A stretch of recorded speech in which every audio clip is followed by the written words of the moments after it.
Well, good evening. It's Andy at the English Watch coming at you from the Holiday Inn somewhere in West London.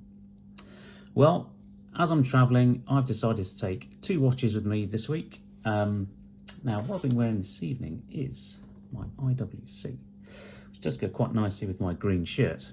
And I dropped into Bucherer in Westfield tonight and had a good chat with the fella in there, which I'll get to in a second. Now, I've also bought my Explorer, so it's my wear it in the day watch and my wear it in the evening watch. You could argue a good pairing, and maybe a good two watch collection.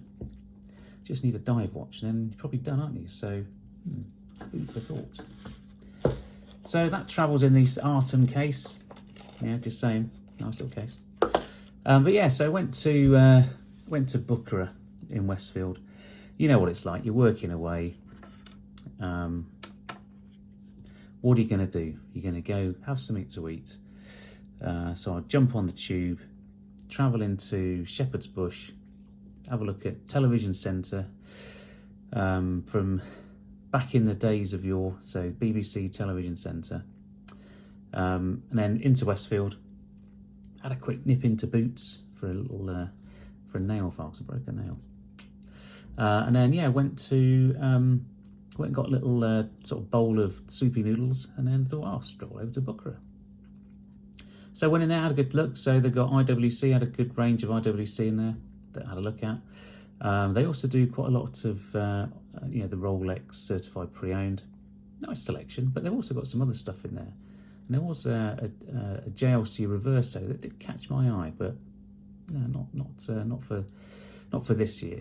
Anyway, now the guys did say that the used side of things was a bit flat, and I did ask about the supply side, certainly on the Rolex front, because I guess my impression at the moment is the industry is pretty flat, and I've got no basis for that other than there's not a great deal of traction on YouTube at the moment, I don't think, other than the usual just churning out news and watch reviews.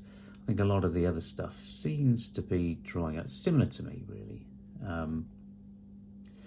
But also, I was in my local shopping centre on the weekend, and I went into the Goldsmiths.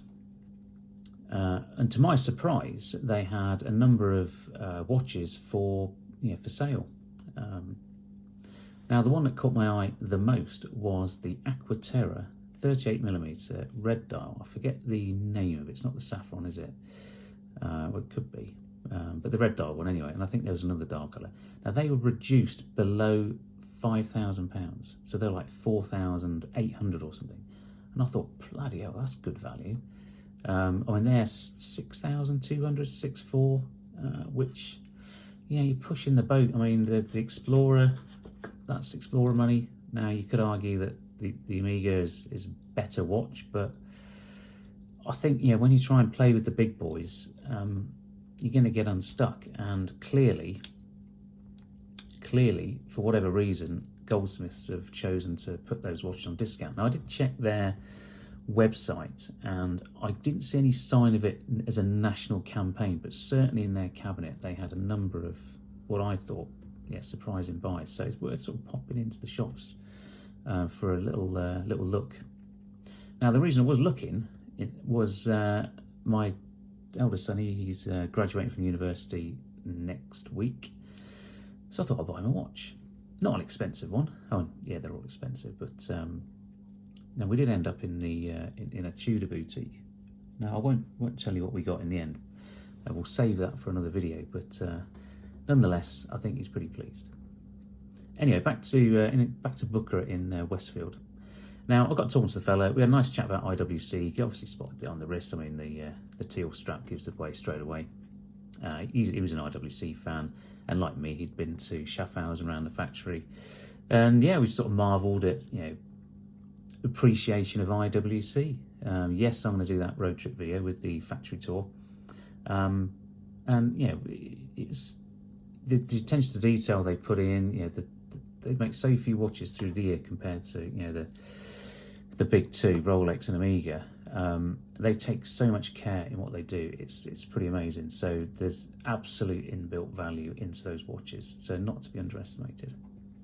But we got talking about the overall supply of Rolex, and he's giving it the usual, yeah, it's a little bit scarce. Don't see many coming through, and I don't genuinely know if that's true, or clearly they're still going to give preferential treatment to certain clients. Get that? That's the way of the world. But I suspect also maybe in a flat market, maybe Rolex just sort of turn off the taps a little bit. Why wouldn't they? They've got the power to do that. Or maybe there's just such high demand still. Yeah, who knows? I mean, those waiting lists were so long. I mean, it's probably going to take them 10 years just to phone around, for people to say no or whatever. So, it's difficult to gauge. But he was quite transparent though about how much wait time you'd expect. I think he said Submariners were better, although still 18 months, which did surprise me. And GMT's more like 2 years. So he goes to me, he says, you will get that call. I said, okay, yeah, whatever. 2 years is fine. I'll look forward to it. I might not want it then because the prices will have gone up a bit too much, or maybe not. You never know. Maybe those things will soften. But yeah, that's something to look forward to, isn't it, in 2 years' time? Anyway, that was just a quick one. My sort of rambling around Westfield on this quite nice evening. I did have a nice pistachio ice cream as well at the end, which again matched my IWC very nicely indeed. So anyway, hope you enjoyed this. I'm Andy, this has been Things to Watch. Take care, and I'll see you soon. Bye for now.